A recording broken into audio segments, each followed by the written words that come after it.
all a chance. We're going to give everybody a chance to get connected to audio so you can join the session.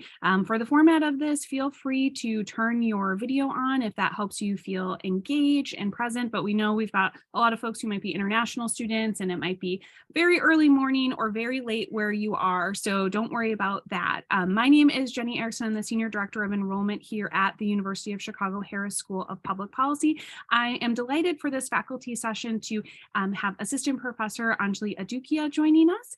She is director of the Me Lab, Messages, Identity, and Inclusion in Education. In her work, she's interested in understanding how to reduce inequalities such that children from historically disadvantaged backgrounds have equal opportunities to fully develop their potential. Her research is focused on understanding factors that motivate and shape behavior, preferences, attitudes, and educational decision-making, with a particular focus on early life influences. She examines how the provision of basic needs such as safety, health, justice, and representation can increase school participation and improve child outcomes in developing contexts. So we are so excited to have her here today. You'll be able to ask questions throughout this presentation. You can raise your Zoom hand or submit a note to the chat, and we'll make sure that those questions get answered. Professor, I'll turn it over to you. Sounds great. Can everyone see my screen? Awesome. It is such a pleasure to be with you all today. As Jenny said, my name is Anjali Adukia, and I'm a faculty member here at the Harris School. I am really interested in understanding the factors that influence educational decisions, and I focus on the provision of basic needs in particular. So a lot of my work historically has actually been in, outside of the US.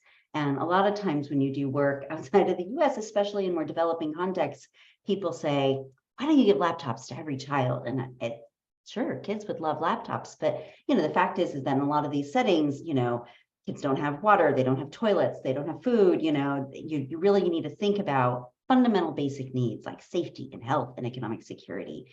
And so, that's where a lot of my work has kind of evolved from. But I think another fundamental need is this notion of representation. So if you don't see yourself in the world or don't see others represented in the world, it's much harder to either, participate as a full human being or allow others to participate as full human beings. And so in the work that I'm presenting today, we are looking at representation specifically in influential children's books. And this is joint work with my amazing collaborators, Alex Ebley from Columbia University, Emily Harrison, who's actually one of our incredible students. She started as a Macrum student in the master's program and is now one of our PhD students. And so she was actually one of the founding members of the lab and, is a frequent co-author now on projects.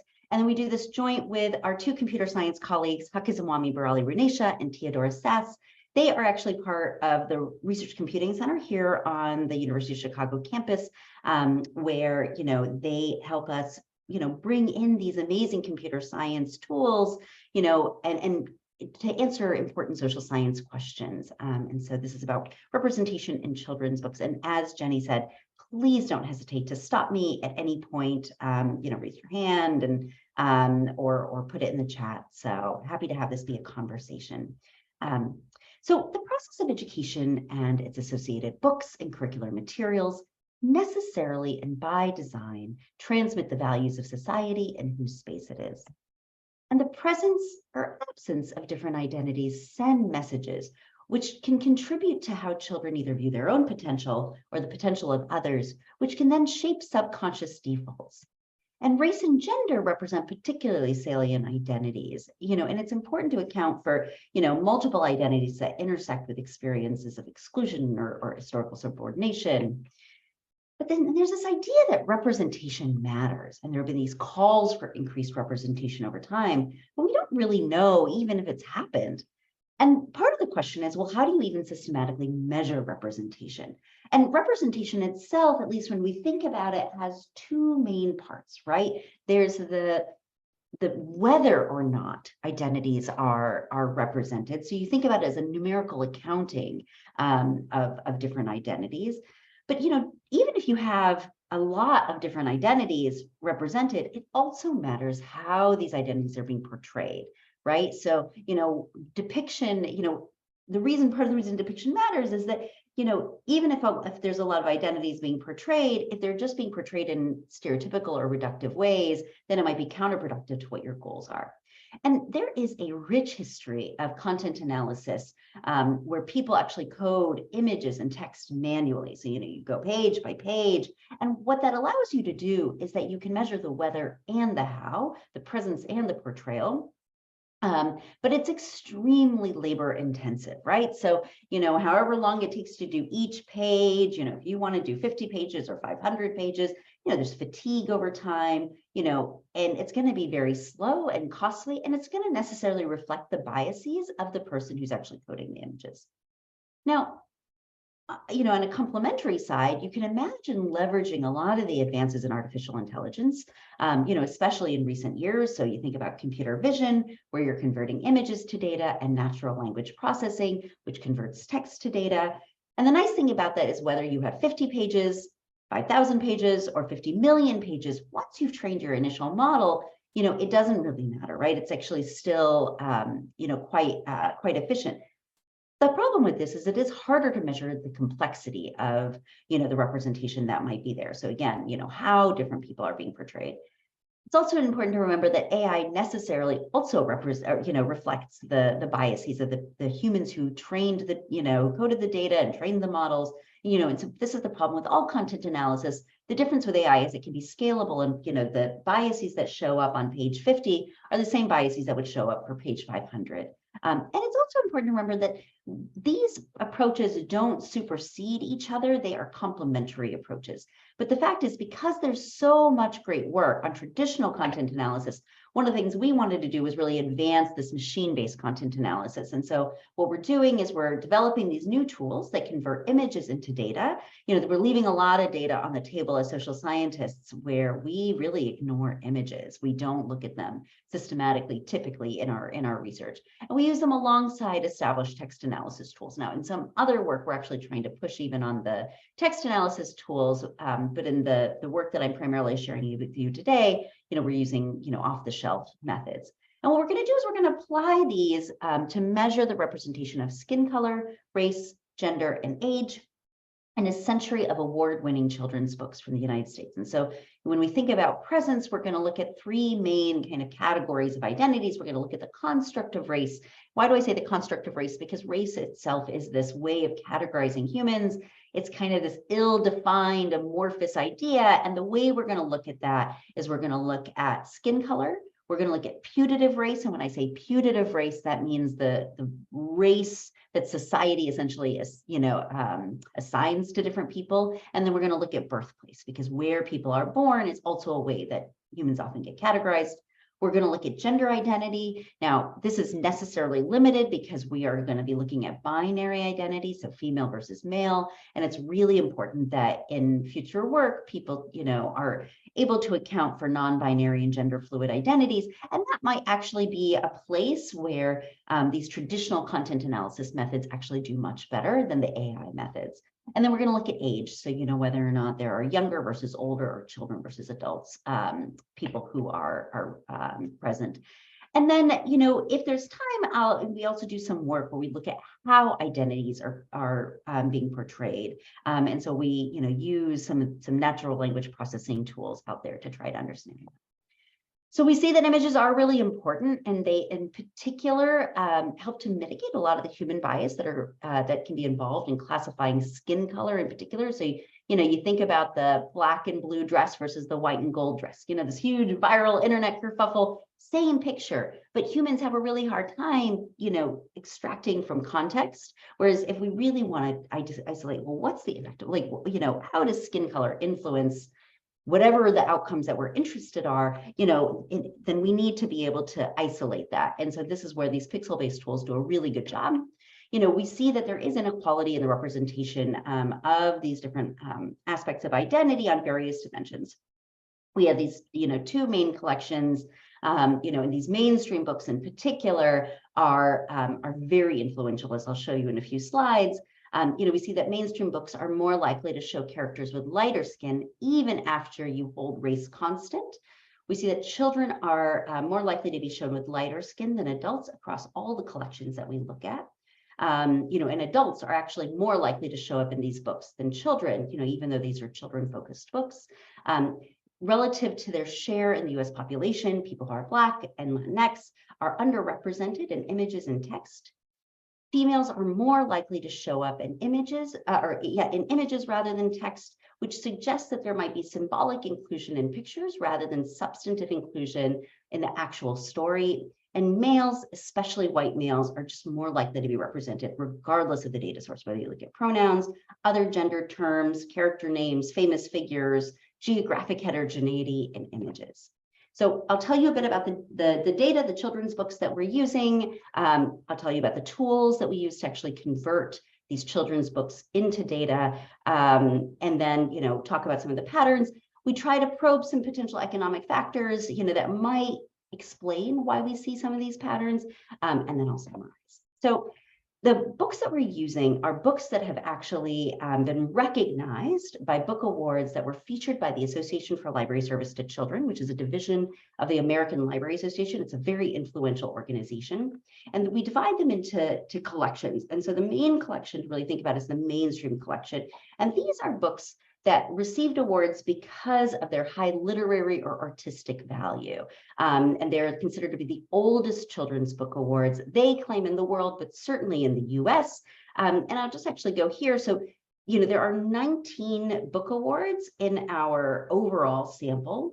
Here on the x-axis are the names of the collection. So the mainstream awards are Newbery and Caldecott. We're always going to depict them with this pink color. Then we actually, so they started back in 1922 and 1938. Up until 1970, only one author of color had ever received one of these awards.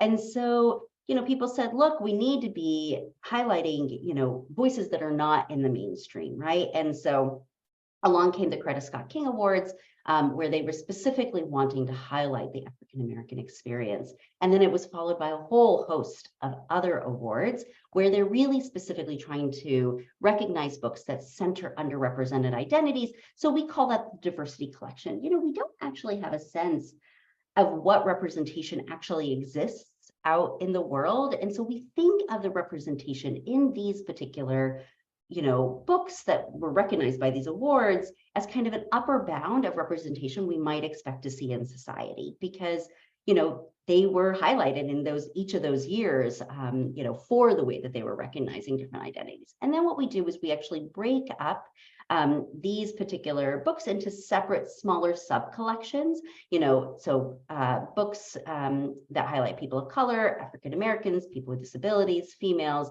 and LGBTQIA+ individuals. And so the reason that we do that, and then, you can see the colors that will always be associated with each of those collections. And the reason we do that is because then you can actually see, well, we're looking at skin color. You might expect, the people of color or African American collection, to particularly do, to be more attentive to differences in skin color, but you wouldn't expect necessarily some of the other collections too. And so if we want to be able to think about, well, are these other awards taking a more intersectional lens where they are accounting for multiple identities, at the intersections of experiences of exclusion, then we can actually see that more systematically, and just to kind of show, oh, yes. We just had a quick question that I wanted to ask from Moana. Yes. She asked if there could be a bias in the award selection. Is that going to, what does that look like in how the books are selected for these awards? Is there a bias in that selection process? I think there's bias in all selection processes, right? So whoever is part of these award committees, each individual brings their own, backgrounds and their own biases and their own preferences and tastes to the table. And part of the reason that we actually think it's actually the part of the reason that we think these are it's an important question and important to keep in mind, but, whatever they are choosing, whatever biases they bring to bear. So actually what I'll show you here, so these are library award checkouts from Seattle Public Libraries. These are daily checkouts of library books. The awards are announced, especially the mainstream awards are announced typically in like mid-January. And so remember this pink line is showing you the mainstream awards. This dark blue line is showing the diversity award. checkouts. And this orange line are all other children's books. And so what you see is around the award announcement, there is this huge spike in daily checkouts of books that won the award, got the runner-up, essentially. So the solid line are the award winners, like the medalists, and then the dotted line are those that received honors. But you can see that they are 4 times more likely to get checked out. So regardless of the biases that they bring to bear, these are getting this award is extremely important. And so, if we do see that there's some sort of bias or, some skew in terms of the content or who is being represented, then it's actually useful also for, people from Newberry and Caldecott or for any of these awards to say, okay, well, let's think about when we're selecting our members, or is, maybe it could go into their selection processes. But, what we're saying here is we are not saying anything about what optimal representation is. We just want to say, what's the most objective way that we can try to measure the representation that actually exists? You can then take this information and then decide what to do with it as a committee based off of what your philosophies are or your goals are. But no matter where you are, librarians bring their biases to bear, teachers bring their biases to bear, parents bring their bias, like everyone is bringing their biases to bear when they are selecting the materials that are there. But what we're saying is that what material or what content is in these mainstream award winners in particular is really important to understand, because it can, so many children are exposed to it. So this is just on library checkouts. If you look at number of copies sold, so these are from book purchase data, you see that, mainstream, even though there are fewer mainstream books out there, compared to diversity books, they are just more likely to be sold, more copies per title are likely to be sold. And they end up being cheaper, when this is, fundamental supply and demand. And so, and we also see, I didn't include it here, but we also see that there's more likely to be Google search interest for the mainstream books. So, but no, that's a really, really important question about biases, and that we should always keep in mind, no matter what we're seeing, that it has been curated and selected based off of someone's worldview. So just to tell you a bit about the tools that we're using. So, we have a digitized scan of every page in, each children's book. And what we first do is we say, okay, well, we need to detect the faces. So if we want to convert, the character information into data, how do we do that? Now, this is just the first pass, right? You could imagine saying, well, I want to look at the entire individual, or I want to look at the relationships between the characters that are being shown. But we said, look, let's just start somewhere, and where we're going to start is we're going to start by just detecting the faces. Now, we thought this would be just using established computer science methods, and so Theodora Sass, Dora, our computer vision expert on the team, said, great, let's put it through Google Vision API, which is the state-of-the-art face detector. And so she actually started with a subsample of the Caldecott books, and Caldecott in particular, they are recognizing books because of their artistic value. So these are books with a lot of illustrations. So that you're going to get a lot of faces out of them. And so when she put it through, this is called face detection with using Google Vision, FDGV. Computer scientists love acronyms, as do social scientists. And you can see that in that corpora, we only were able to detect 8 faces. So you knew something was wrong. And then we realized, oh, it's because they're trained on photographs, not on illustrations. And so then we realized, oh, we need to train our own model. And so then when we actually trained our own model, you can see from, overall in our whole sample, we got about 4,500 faces in Google Vision. And then when we trained our own model, we got 57,000 faces, and so, it's again, just highlighting that just because there's research out there, it doesn't mean that you can't always improve upon it. There's always ways to be able to contribute to our knowledge more broadly. But this then allowed us to be able to look at things more systematically. So, okay, great. We've now identified these 57,000 faces. How do we convert them into skin color?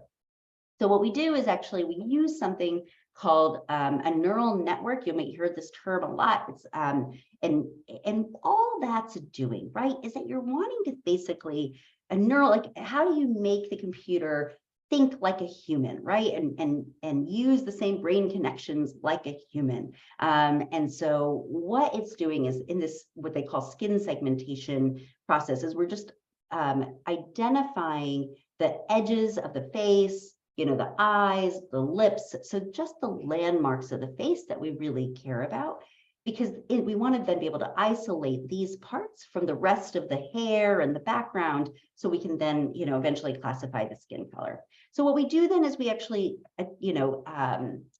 connect all those outer dots to create what's called a convex hull of facial landmarks. So you can see, this is what we're left with. Great, but there's still a little bit this background, and so we want to refine this. And so we use what's called a continuous conditional random field module, or a CRF, to refine this. All that means is basically the computer goes pixel by pixel, and it's going to say, okay, I'm going to go here, and I'm going to say, all right, let me look at all of the pixels right around this particular pixel and say, is this skin or not skin? Is this skin or not skin? Is this skin or not skin? And based off of everything they see around that particular pixel, it will make a prediction and say, okay, I think this is skin or not skin. And then the reason it's called continuous is because it goes pixel by pixel. So it continues to do that for everything that remains. And then as you see, it kind of cut out that back part. And then this is what we are going to then try to, measure skin color from. But what is skin color, right? It's actually kind of a pretty deep question. Is my, what's my ground truth? Is it based off of what's in the light, in the shadow, in the morning, in the evening? Should I have the lights off or on? So you actually can imagine that in reality, the actual color that people might see, there's a range of colors. And so what we want to do is actually then be able to take a weighted average of all of the pixels that we see. Now, 80% of the images in our database are illustrations, right? And so we can't just automatically take out all the eyes and the lips and whatnot, because they can look very different.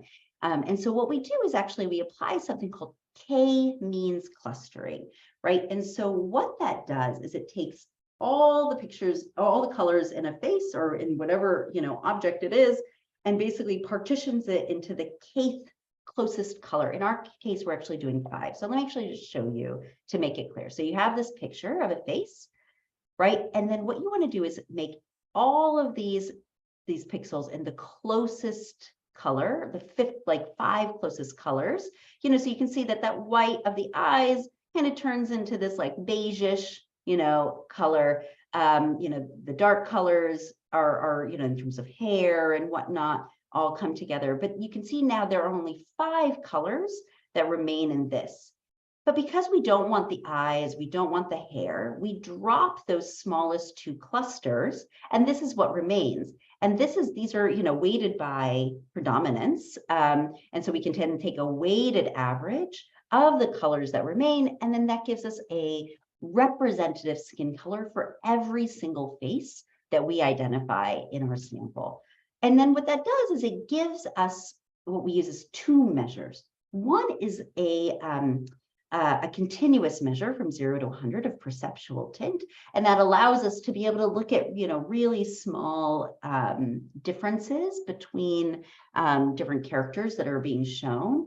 But the fact is that when people are looking at a face, they're not like, I think you're a 32 or I think you're a 68, they're always thinking, is it darker? Is it medium? Is it lighter? And so, how you then break up this distribution into those kinds of bins, we're doing some work to try to think more carefully about taking a data-driven approach, but we said we're going to be agnostic. And we're actually just going to break it up into terciles. So the top third, the middle third, and the lower third, and then that can give us these kind of coarser, how many faces in the darker skin tercile, medium skin tercile versus lighter skin tercile do we see? And you often see this, right, when you need to pick your skin color in terms of your emojis and whatnot. So you could break this up into 6. There's lots of ways one could imagine trying to break this up.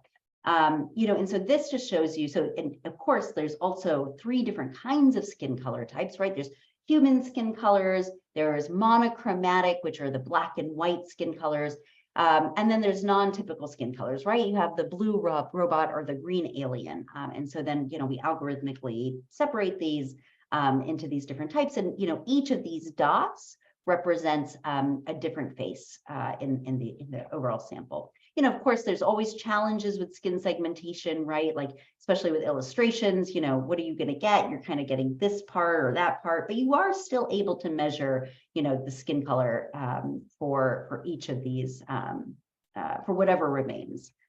And then separately, we actually use these feature classification models to predict race, gender and age. Of course, all of these methods have their limitations, and whatever limitations are there, they're going to apply, systematically across all of the corpora.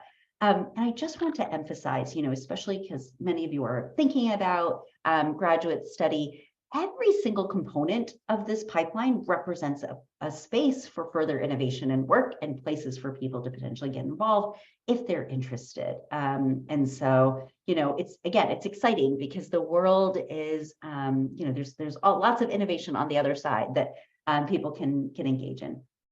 So I'll just quickly go through the text as data, how we convert text into data. Again, we start with a digitized scan of each page in each book. We then apply what's called optical character recognition, which converts all the text in each page, into ASCII, which is something that the computer can actually then understand and recognize. And then we say, well, okay, well, where do we get, race, gender, and age in the text of books? Well, one way is through names. And so we run it through something called SPACY. There's something called named entity recognition, where it basically takes all the unstructured text and extracts name information. And so first what we do is we actually match it to something called the Pantheon data set, which is based off of Wikipedia data. And it finds all the famous people who have shown up in Wikipedia. And this is a classifier where they've actually figured out the gender, the birthplace, even like the occupation of these individuals. And so that automatically gives us a measure of gender and birthplace. But because these are real people, we can actually then manually label the actual putative race of each individual. But there's also the individuals who it's like, Jenny went to the lab, Blake went to the store, and these are like individual first names, right? And so we take all the remaining names that exist and we actually match them then to Social Security data. And so take the name Cameron, for example. 91% of the people named Cameron in the Social Security database identify as a male. And so then we say, fine, the name Cameron we're going to classify that as a male name because a majority of people classify themselves as male. So then that gives us the gender for each of the first names that remain.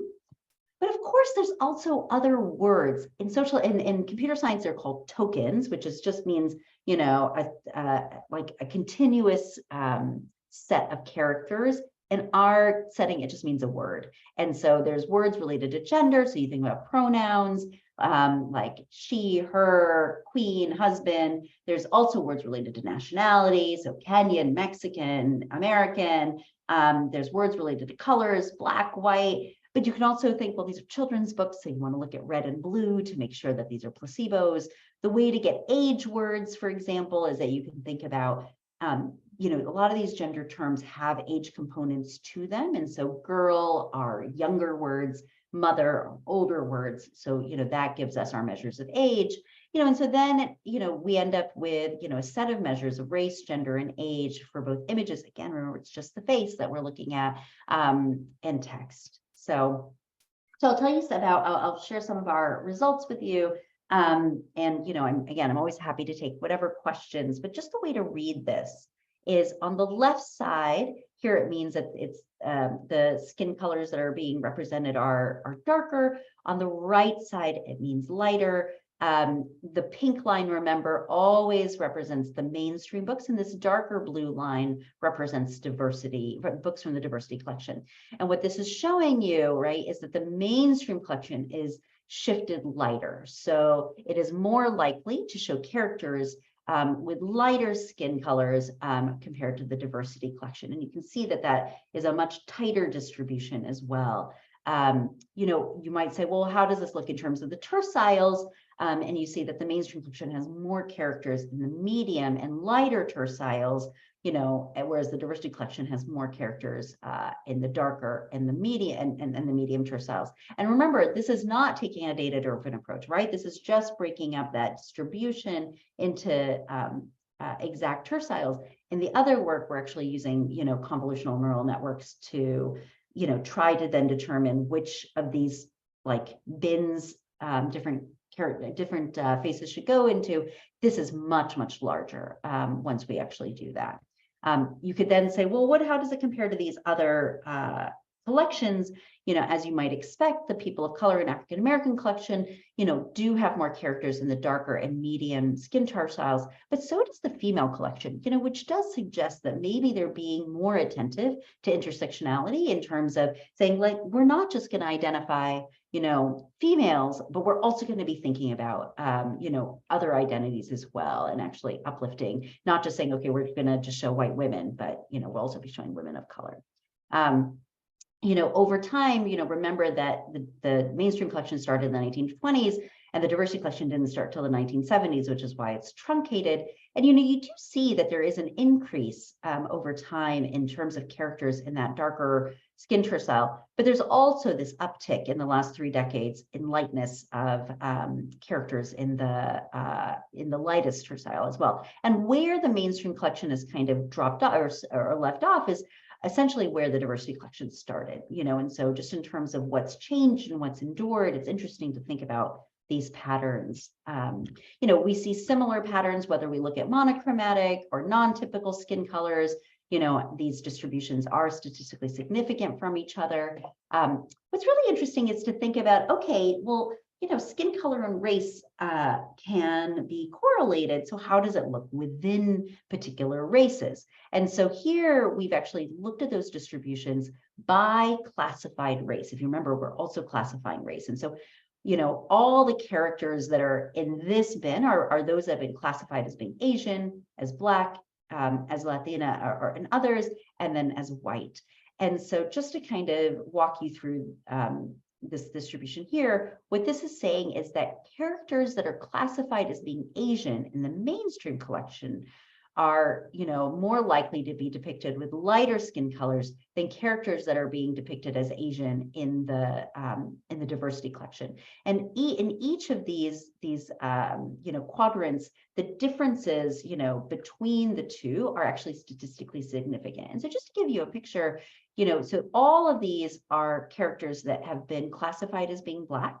And you can see in the mainstream collection, there's more likely to be highlighting, there's more likely to be a lightening, whereas in the diversity collection, it's more likely to actually show darker colors as well. And the way this was actually, we kind of first thought about this is that, early on, someone on our team was comparing pictures of Martin Luther King and realized, wait a second, why is Martin Luther King being classified as on the cusp between medium and light skin, based off the algorithm?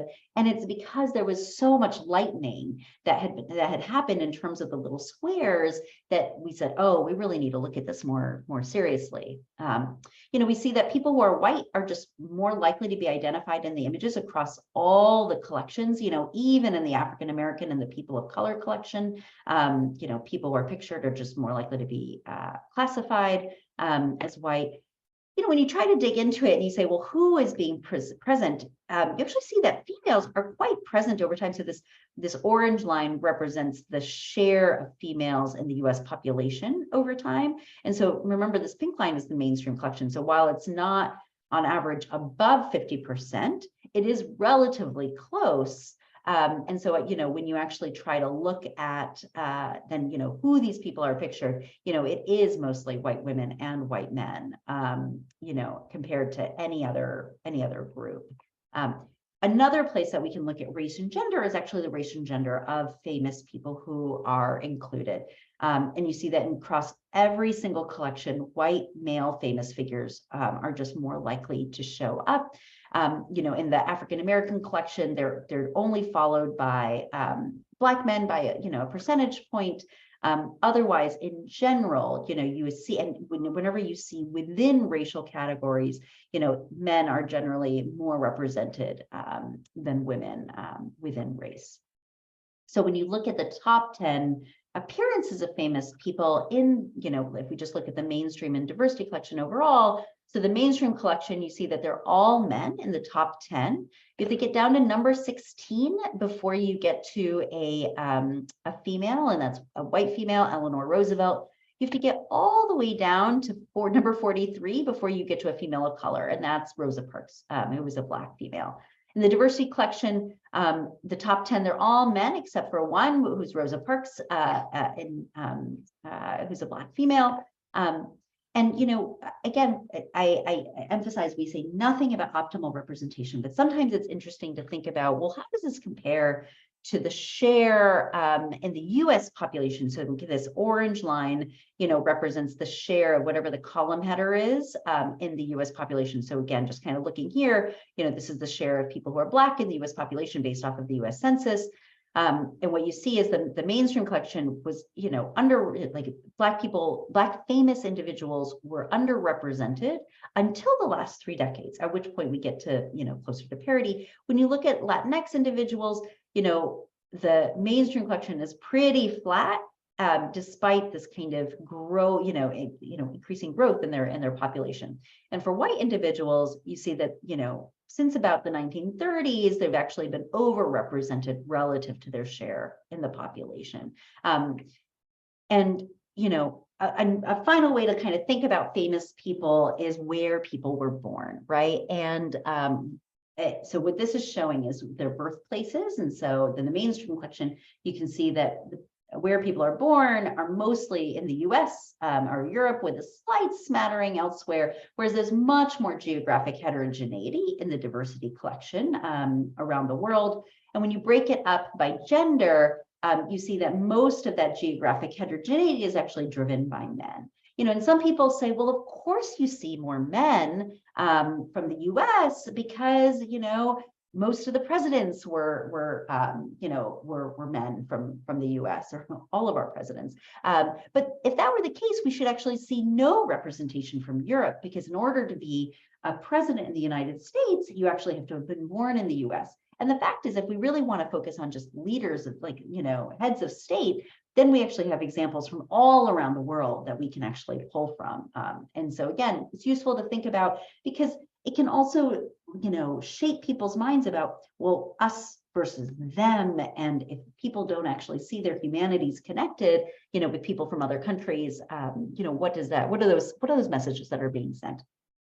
And so, now I'll turn to looking at gender. And so this is the distribution of female words. And when I say female words, it's pronouns, gender terms like queen and husband, famous figure genders, and then those predicted character genders that I talked about. And just focusing on this top part, what we see is the mainstream collection is actually more it's more male-centered, it's skewed more male, because the left side means 0% female words, and the right side is 100% female words.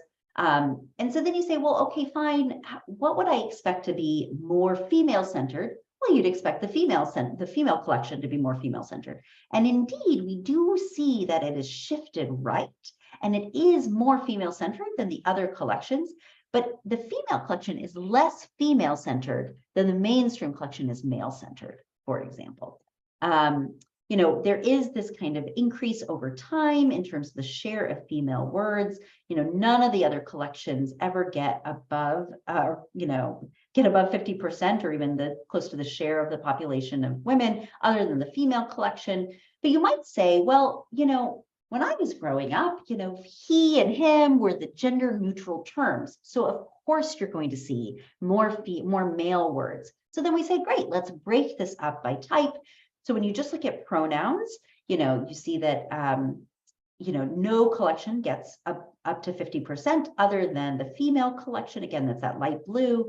But then you wouldn't expect to see differences in terms of queen or husband or, girl or boy. But even when you look at specific tokens or, gendered terms, we see that it's only the female collection that ever gets above 50%. Same thing with character first names. It's only the female collection that ever gets above 50%. And even in famous figures, we're just almost at 50% for the female collection. And this is mentioned. So if Rosa Parks shows up, 3 times in a book, then she gets, a value of 3 for here. But then you'd say, well, how about the number of unique famous figures? Well, if you looked at the number of unique, or the percent of unique famous figures, then, only 37% of the famous figures in the female collection are actually women. The rest are men. No one is non-binary or gender fluid, even in the female collection, right? So these are books that have been selected and that are really trying to highlight, women, and yet a majority aren't even women. Another way you could think about it is saying, well, what about the images versus the text? So the y-axis here are female faces as a percent of all faces, and the x-axis is is the percent of female words as a percent of all gendered words. As we said, they are on average, below 50%. Each of these dots represents a different decade for the different collections, which is why there are more pink dots than the others. And what this is showing you is that females are more likely to show up in the images rather than the text, which really suggests that there may be this symbolic inclusion in pictures rather than, a substantive inclusion in the actual text.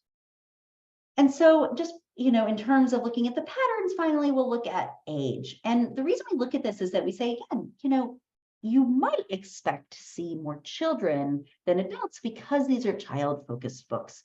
But what we see, so the purple here is showing adults and the green is showing children, across images and actually text as well. So the upper are showing younger female and male words, and the bottom is older female and male words. So, girl, boy, mom, dad.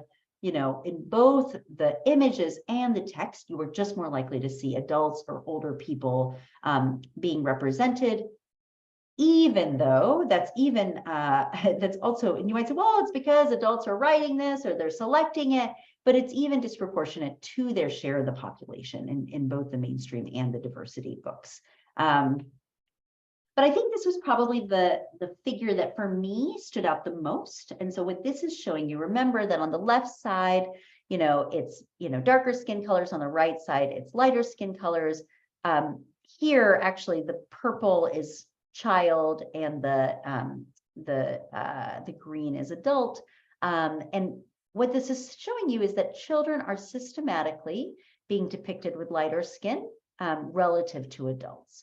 And the reason this really and this is across collections, these are statistically significant from each other. The reason this really kind of stood out to me is that we live in a society where we equate youth with innocence.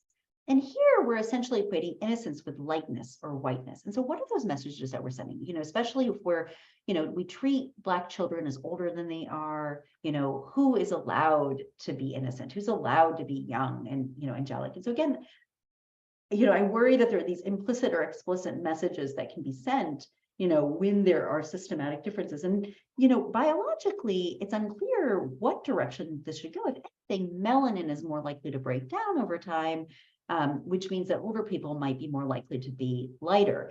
You might say, well, what if people are working out in the fields? Then they'll be darker. Yeah, but most of the people in the books are probably not working out in the fields either. Maybe there are mixed race couples, but, there were anti-miscegenation laws where people were not allowed, going back to the 1920s or 1970s for that matter, to have these, mixed race couples, or they were not very common for that matter. And so anyway, I think this is all the patterns I just showed you, nothing is causal. It's all just generating hypotheses and just kind of allowing us to know what are the patterns that exist out there.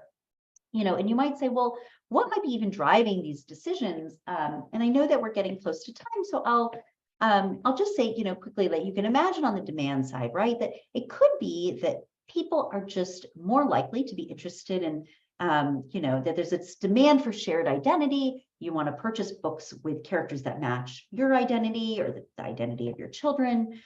It could be that there's something called status quo bias, where, people who are part of a dominant identity feel this quote unquote identity loss if they start to, consume books or materials of, people from, less socially dominant identities. So that's on the demand side. On the supply side, you can imagine that, suppliers might need to cater to the majority, right? Because there's just startup costs and whatnot. So then they necessarily limit the number of products that they make available to consumers. And so, and that'll show up both in terms of what's actually available but also in the prices. And so we actually have these data from what's called from Numerator, which actually we have access to from Booth. And this is, receipt level data in terms of what people have purchased. We know also information about the purchaser identity. And so what we see is that men are just less likely to purchase books with, female words or female faces. So I think about this as think about the Little Prince versus the Little Princess, right? The Little Prince, people are likely to buy that book for both boys and girls. Whereas if there was a book called The Little Princess, people are just much less likely to purchase that for boys. And why is that? Could be the same content for all we know, right? When the purchaser has a son, they're also less likely to purchase books with female names. When you look by purchaser ethnicity, we see that, so the baseline group here are people who are white. Remember, it goes from 0 to 100. And so, people who are white purchasers are more likely to purchase books with characters with lighter skin, whereas purchasers who are Black or Latinx are more likely to purchase books with characters with darker skin. And then if you kind of go across this diagonal, people are just more likely to purchase books where there are more famous people who share their race or ethnicity, right? So, whether it's Asian people, Black people, Latinx people, or white people for that matter. I will skip this, and basically we also just, connect it to local beliefs. And so we see that in places where people are more likely to purchase books that won a diversity award, they are less likely to believe that the US government should identify and deport undocumented immigrants or withhold federal funds from places that don't follow immigration laws. So again, this is not causal. It's just saying that there's not, local beliefs are correlated with, the content that they decide to consume. I'll just quickly say, when we try to look at portrayal, we see that females are more likely to be associated with appearance versus competence words, and they're more likely to be associated with roles in the family versus business. We also see that, Black women are more likely to be associated with struggle or performance arts, and Black men are more likely to be associated with sports or struggle, whereas white women are more likely to be associated with family and performance arts. White males can be associated with anything, but especially power in business. And when you look at sentiment, while you see that the sentiment, so this is like males versus females, you see that this has converged over time. So, males and females are more similarly spoken about in terms of positive sentiment. But what this disguises is that Black women, while white women are more likely to be talked about positively, Black women are more likely to be talked about negatively in those mainstream books. So, I'll end there and just say, I think we need to think more seriously about using images in these data sources. We're trying to create an open source software suite with these tools. We do see inequality in these really, really highly influential books. There are changes where it seems like we're trending towards, equality, if that's the goal, depending on what the goal is. I will stop there. And I actually, just one last thing I want to say is that we talk a lot about individual solutions, and this is a systemic problem. I, as a parent, cannot choose all the books that are available to my child. I can do that in my home library, but I can't choose what's available in my child's classroom or in the, in the public library, or for that matter. And so this is a systemic problem. And so it requires a systemic solution. And so if we can have these tools made available, if publishers can actually take them and actually say, okay, this is the representation, or, other measures of content that people might care about, then, content deciders, so librarians and educators and whatnot, can then be social architects of the materials they make available, to kids. And then, but they need those tools because no one individual can know the content and everything. So, all right, I will leave it there. Professor, thank you so much. I was just fascinated with all of the data and everything that you are looking at, and kind of just it makes me think about my own life so much in the books that I check out for my child and what that's like. So thank you for this. We did have another question that came in. Anand, I don't know if you want to ask your question, but I can read it from the chat. Anand had said, in India and USA school books, there are also deep discrimination and negative biases against lower caste communities from South Asia diaspora. How can this study help looking at these caste-based biases in school and children's books?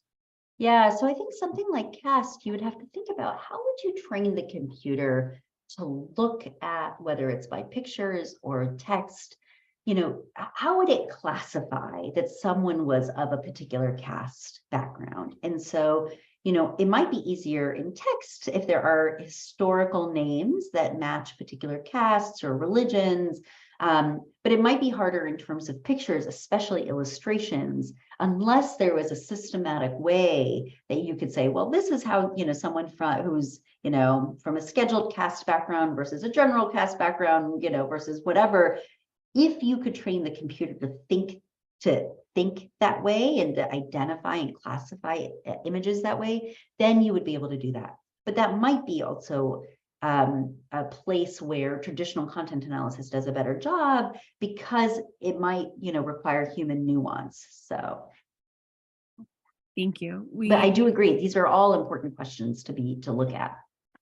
We have another question from Nasreen. She said she found it interesting the point about those from overrepresented populations experiencing a higher sense of loss with respect to identity when seeing others that don't look like them, gender/race. Would you have references to some of the work that you did that provided more details about this? Oh, sure. So this is like from a very classical economics paper by Akerlof and Cranton, if you're interested. And, they really focus. So, I think this is actually a place where the literature can be pushed. So they focus on people's individual, identities and how do I see myself? And, there's this whole notion of, oh, you can't be what you can't see. And I actually think, yes, maybe that's right. That like certainly growing up in the US, I didn't see characters that looked like me and had similar backgrounds as me, at least in the mainstream content, frankly, even otherwise. But I actually think it's just as important, if not more important, potentially, for people in the dominant group to see people who they otherwise wouldn't see represented. Because you think about many years ago when we had a female running for president, there were a lot of people who said, "But I've never seen that."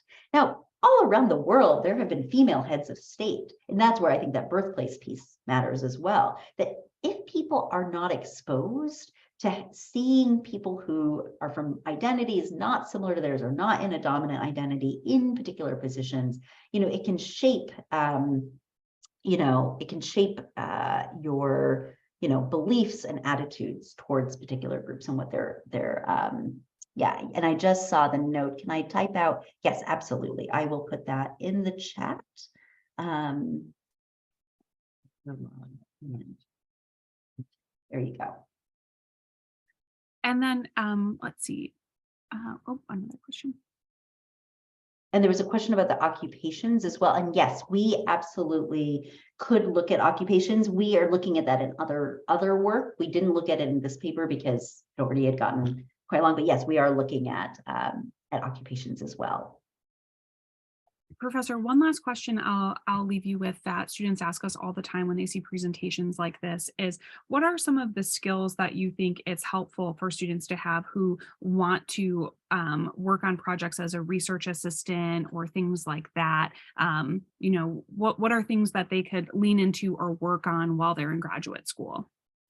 Yeah, I think it depends. Part of this is always asking yourself, and this is going to change, but that's why I think it's good to ask yourself this regularly. Where do you want to be in 10 years or 20 years or 30 years? Like, what is it that where do you want to be and what do you want to get? And then work backwards. Like backwards induction is really useful. And the kinds of skills you then develop or the tools that you want to hone will be informed by that in part, right? So if you think, gosh, I really want to do causal inference, and I know that I want to work in governments and help them understand like the impacts of their policies, then you should be taking program evaluation, and you should really be getting to know applied econometrics. And we have amazing coursework in that. If you say, you know, I'm really interested in AI and I'm interested in kind of understanding these tools, okay, well, make sure you know Python and make sure you take some computer science classes as well. And we have, you know, this MSCAP program where it really brings together the computational and the public policy sides, where it's saying, okay, great, these methods are there, but how do we then, you know, make sure that we're connecting them to questions of social interest? And so I think it really depends on what you want. And it's important that you are your North Star, right? That you guide yourself, because there are so many potential skills to learn out there that you never want to say, well, I'm not doing enough. I'm not enough. You are enough if you are doing what it is that's right for your path. And so I say that because sometimes I see students saying, I need to take all these classes because I see all the different faculty doing so many different things. Yeah, but we're not doing each other's things either, right? We are also doing what it is that we are interested in, what we think is right for the projects that we're working on. So I think it just depends on what your goals are. Well, that was really helpful, Professor. I appreciate your time this morning, your perspective on kind of ways for folks to think about graduate school and the skills that they want to develop and what they want to work on, and some great notes about how interesting this work was. So thank you so much again, Professor, and thank you everyone for your great questions and your engagement. Thank you all so much for having me. It's a pleasure to engage with you all. Good luck in all your journeys. Thank you. Have a good day. Bye.